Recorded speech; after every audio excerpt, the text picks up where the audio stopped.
ప్రపంచంలో ఎంతో ప్రఖ్యాతిగాంచిన విజయవాడ స్వరాజ్ మైదానంలో నిర్మించిన అంబేద్కర్ విగ్రహ నిర్మాణ రూపశిల్పి ఆర్టిస్టు ప్రసాద్ గారు మాతో ఉన్నారు. సార్, మొత్తమే కూడా విజయవాడ వాసిగా మేమంతా కూడాను గర్వపడుతున్నాం. ఒక మంచి విగ్రహాన్ని గౌరవ ముఖ్యమంత్రి మీకు నిర్మించే అవకాశం, అంటే డిజైన్ చేసే అవకాశం వచ్చు, నిర్మాణం సంబంధించిన బాధ్యతలు మీరు చేయటం.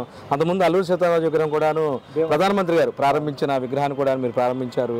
అసలు ఎలా ఉంది మొత్తం? అసలు చూస్తుంటే మాకైతే రోమాలు నిక్కబుడుచుకుంటున్నాయి. మొత్తం ఈ విగ్రహం గురించి మా ప్రేక్షకుల కోసం దీంట్లో వాడిన మెటీరియల్, హైట్, అది మొత్తం చెప్పండి. ముఖ్యంగా చెప్పుకోవాల్సింది ఏంటంటే, ఆంధ్రప్రదేశ్ గవర్నమెంట్ వారు టెండర్ పిలిస్తే కేపీసీ ప్రాజెక్ట్స్ అనిల్ గారికి కాంట్రాక్ట్ దక్కడం జరిగింది. ఆ కాంట్రాక్ట్ని ఇండియాలో బెస్ట్ శిల్పి మాథూరం ఆర్ట్స్ నరేష్ గారికి రావడం జరిగిందండి. ఆయన ఎన్నో పెద్ద పెద్ద విగ్రహాలు చేయటంలో ఆరితేరిన వ్యక్తి. ఈ అవకాశం కూడా ఈ టెండర్లో ఆయన సమయభారం వల్ల ఇన్ టైంలో నాకు చేయడం కష్టమవుతుంది కాబట్టి ఆయన నాకు బూట్ల దగ్గర నుంచి మన బెల్ట్ వరకు చేసే అవకాశాన్ని కల్పించారు. ఆ అవకాశం కల్పించినందుకు ముందుగా మాథూరం ఆర్ట్స్ నరేష్ గారికి ధన్యవాదాలు తెలియజేసుకుంటున్నాను. అలాగే నా పేరు రికమెండ్ చేసి కేసీపీ ప్రాజెక్ట్స్ లిమిటెడ్ అనిల్ గారికి కూడా ధన్యవాదాలు తెలియజేసుకుంటున్నాను. మాకు ఇచ్చిన ఈ అవకాశాన్ని చక్కగా సద్వినియోగం చేసుకుని 4 నెలల్లో కంప్లీట్ చేసి తీసుకొచ్చి ఒక 70 feet వైట్ వరకు మేము చేయడం జరిగింది. ఈ అవకాశం నాకు రావడం చాలా అదృష్టంగా భావిస్తున్నాను. ఎంతో పుణ్యం. ఎప్పటి నుంచో నాకు కోరిక, ఎవరు చూసినా సీనియారిటీ లేదని చెప్పేసి ఆర్డర్ ఇవ్వట్లేదు. ఎవరో ఒకరు అవకాశం కల్పిస్తే కదా మన టాలెంట్. అది జగన్ గారి రూపంలో శ్రీలక్ష్మి మేడం గారు దయవల్ల, కమిషనర్ స్వప్నిల్ గారు అవకాశం కల్పించారు.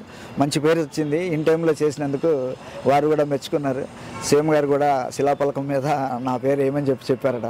వారికి కూడా చాలా ధన్యవాదాలు తెలియజేస్తారు. చెప్పండి, ఇప్పుడు విజయవాడ అంటే గాలి వాళ్ళు బందర్పాల తుఫాన్ కేంద్రం దగ్గర ఉంటుంది కాబట్టి ఈ కట్టడం నిర్మాణం సంబంధించి ఎటువంటి జాగ్రత్తలు తీసుకున్నారు? అసలు ఈ విగ్రహం చూస్తుంటే మాకే కింద నుంచి ఒక రకంగా భయం కలిగే పరిస్థితి ఉంది. అంటే ఇంత హైట్ అయిన విగ్రహం కదా. దీనికి ఫౌండేషన్ 100 feet లోపలికి వెళ్ళి దగ్గర 600 piles వేశారండి. పైన వచ్చేసేసి 2 కాళ్ళకు కూడా పిల్లర్స్ వేసేసుకుని వచ్చారు. లోపల 400 tons స్టెయిన్లెస్ స్టీల్ వాడారండి. అది 400 tons స్టెయిన్లెస్ స్టీల్కి మేము పోసిన ఈ బ్రాంజ్ 125 tons బ్రాంజ్ అండి. ఇది ఓన్లీ స్కిన్ అండి. యాక్చువల్గా అసలు వెయిట్ బలం అంతా కూడా ఇంటర్నల్ ఉన్నటువంటి స్టెయిన్లెస్ స్టీల్ ఉందండి. అది కేశవ్ అని హైదరాబాద్ అతను చాలా బాగా చేశాడు. దాని మీద మేము తీసుకొచ్చి ఈ పీసెస్ అసెంబ్లింగ్ చేసి దాన్ని వెల్డింగ్ చేసి ఇక్కడ ఫినిషింగ్ చేయడం జరిగింది అనమాట. మెయిన్ ఇంపార్టెంట్ దీనిలో బలం అంతా కూడా లోపల ఉన్నటువంటి ఎస్ఎస్ స్టీల్ అండి. చాలా ఎక్కువ టన్స్ బాగా వాడారు. ఎంత 350 kilometers స్పీడ్ వచ్చినా కూడా, అబౌవ్ 350 kilometers పైన వచ్చినా కూడా ఏం అవుదని చెప్పి దీనికి ఎక్స్పర్ట్ కమిటీగా సిద్ధార్థ కాలేజీలో ప్రొఫెసర్ పాండురంగారావు గారిని వేశారు. ఆయన చెప్పడం ఎంత తుఫాన్ వచ్చినా కూడా ఏం అవ్వదు, చెక్కు చెదరదని చెప్పడం జరిగిందండి. సరే, సుమారు ఎన్ని రోజులు ఈ హార్డ్ వర్క్ చేశారు? మొత్తం టోటల్ స్టాచ్యూ 7 monthsలో జరిగిందండి. ఇది ముఖ్యంగా ఇంత తొందర అవడానికి కారణం సీఎం గారు అర్జెంట్ అని చెప్పడం ఒకటి, ప్లస్ శ్రీలక్ష్మి మేడం గారు, మున్సిపల్ కమిషనర్ స్వప్నల్ గారు మా వెనకాల ఉండి పోరాడి ఎక్కించండి చేయండి అంటూ ఎంతో శ్రమ కూర్చి స్కఫోల్డింగ్ లేకపోయినా సరే ఒక చిన్న బూట్కి సంబంధించిన దారపోకు కూడా ఇంత స్ట్రాంగ్గా అది అంతా మనం ఫస్ట్ చేసుకునే మోల్డ్లో ఉంటుందండి. ఫస్ట్ మినిచర్ చేసి దాని నుంచి మనకి ఏ సైజ్ ఫస్ట్ మోడల్ చేయడం జరిగింది. దాన్ని చూసి వాళ్ళు కమిటీ వాళ్ళు మార్పులు చెప్తే దాన్ని మళ్ళీ 25 feet అక్కడ ఉన్నాయి, మీరు 2 చూసుంటారు. రెండో దాంట్లో రెక్టిఫై చేసి 25 feet పెడతాం జరిగింది.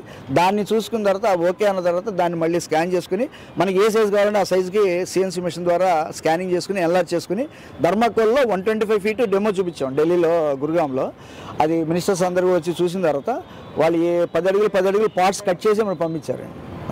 మొత్తానికి ఒక మంచి ప్రోగ్రాము, విగ్రహాన్ని విజయవాడలో మీరు ఏర్పాటు చేసినందుకు విజయవాడ వాసులుగా కంగ్రాట్స్. ఐటీఎం తరఫున మీకు ప్రత్యేకంగా ఏదైనా జగన్ గారు ఒక అవకాశం ఇచ్చారు. మీకు చాలా మంది సీనియర్ జూనియర్లు అన్నా సరే ముఖ్యమంత్రి గారు ప్రేక్షకులకు ఏం చెప్పదలుచుకున్నారు విజయవాడ ప్రజలు? మీరు చాలా అద్భుతమైన అది విజయవాడలో అసలు ఏం లేవండి. మనం చూడటానికి ఏముంది విజయవాడలో అంటే అమ్మవారి గుడి తప్పించి ఇంకేమీ లేవు.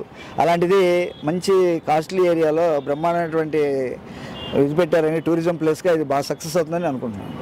Thank you. మొత్తమే కూడాను ప్రసాద్ గారు ఆర్టిస్ట్గా చాలామంది జూనియర్ల సీనియర్లు అంత పెద్ద ఈవెంట్ చేస్తారా లేదని చెప్పిన నేపథ్యంలో ఆయన గౌరవ ముఖ్యమంత్రి గారు తనకు అవకాశం ఇచ్చారని చెప్పుకోవడానికి చాలా గర్వంగా చెప్తున్నారు ఆర్టిస్ట్ ప్రసాద్ గారు. ప్రత్యేకంగా ఐడ్రీమ్ కూడా ఆయన కృతజ్ఞతలు చెప్తారు. ఎక్స్క్లూజివ్గా ఐడ్రీమ్తో మాట్లాడాలి, ఈ ఛానల్ ద్వారా ప్రజలకి ఇక్కడున్న ఏదైతే నిర్మాణం సంబంధించి కూడా చెప్పాలని చెప్పి కూడా ఆయన చెప్పారంటే నిజంగా మనకు కూడాను ఒక రకంగా సంతోషాన్ని కలిగించింది. వీడియో జర్నలిస్టు భానుతో కలిసి ఐ డ్రీమ్ కోసం అబ్దుల్ అలీం, విజయవాడ స్వరాజ్ మైదాన్.